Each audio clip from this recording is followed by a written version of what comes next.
menimbang bahwa untuk membuktikan adanya komunikasi dengan menggunakan sarana teknologi informasi, menurut Majelis Hakim Pengadilan Tinggi dapat dilakukan melalui dua cara, yaitu yang pertama, mencocokkan antara 2 atau 3 alat yang dipergunakan oleh masing-masing pihak yang melakukan komunikasi.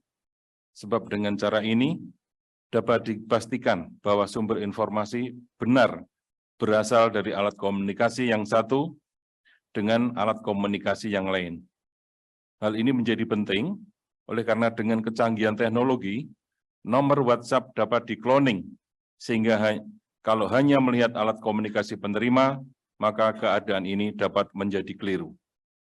Yang kedua, apabila data komunikasi telah dihapus, maka satu-satunya cara untuk membuktikan adanya komunikasi tersebut adalah dengan menggunakan digital forensik dari alat yang dipergunakan melalui komunikasi. Menimbang bahwa setelah Pengadilan Tinggi meneliti dokumen yang terlampir dalam berkas perkara, tidak ditemukan adanya digital forensik yang dapat membuktikan adanya komunikasi melalui WhatsApp dari alat komunikasi terdakwa, baik kepada Dodi Prawira Negara, kepada Linda Pujiastuti, maupun kepada Samsul Ma'arif. Menimbang bahwa namun demikian, terdakwa sendiri dalam eksepsinya yang disampaikan di muka persidangan telah mengakui bahwa tujuan penjualan narkotika yang dilakukan oleh Linda Pujiastuti adalah untuk menjebak Linda Pujiastuti sebagai balas dendam karena telah membohongi terdakwa berkaitan dengan informasi adanya transaksi narkotika di Laut Cina.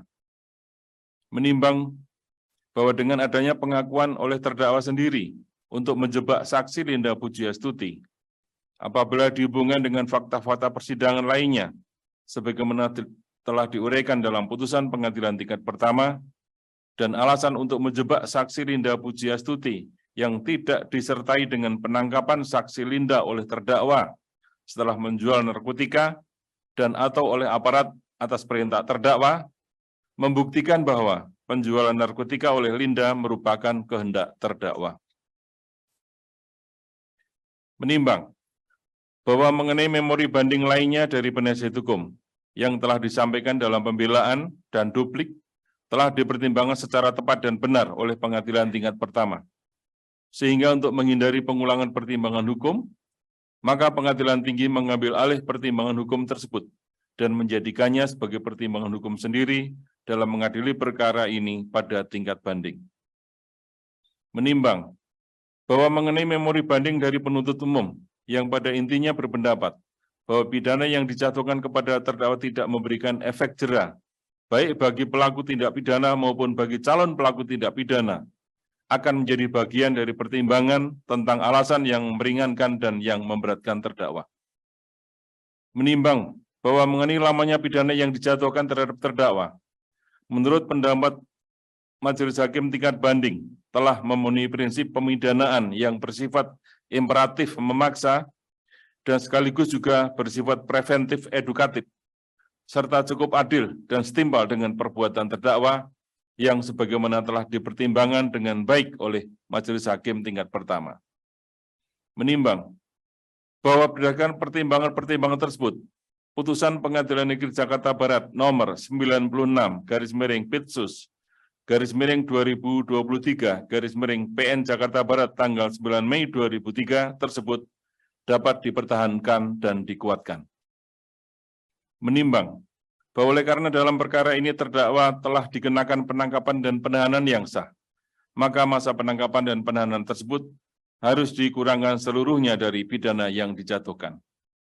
Menimbang bahwa oleh karena dalam pemeriksaan tingkat banding terdakwa berada dalam tahanan dan tidak ada alasan-alasan yang dapat mengeluarkan terdakwa dari tahanan tersebut, maka sesuai dengan ketentuan pasal 242 KUHP, Majelis Hakim tingkat banding akan menetapkan terdakwa tetap ditahan.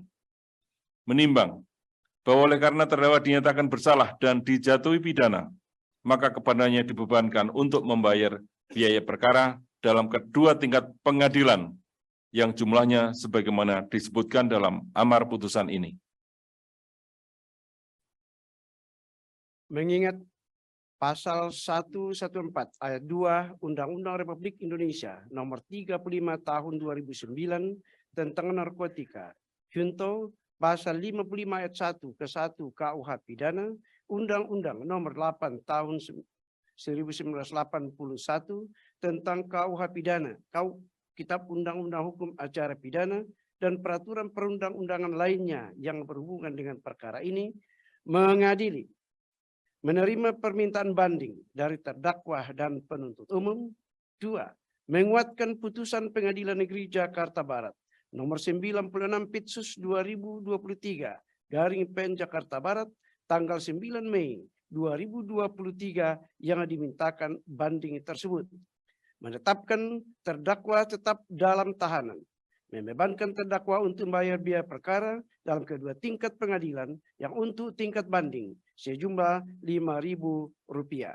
Demikian diputuskan dalam rapat permusyawaratan Majelis Hakim Pengadilan Tinggi DKI Jakarta pada hari Kamis tanggal 6 Juli 2023 oleh Sirande Palayukan SHM sebagai Hakim Ketua, H. Muhammad Lutfi SHMH, Teguh Haryanto SHM, Dr. H. Yahya Sam SHMH, dan Dr. H. Sumpeno SHMH sebagai hakim-hakim anggota.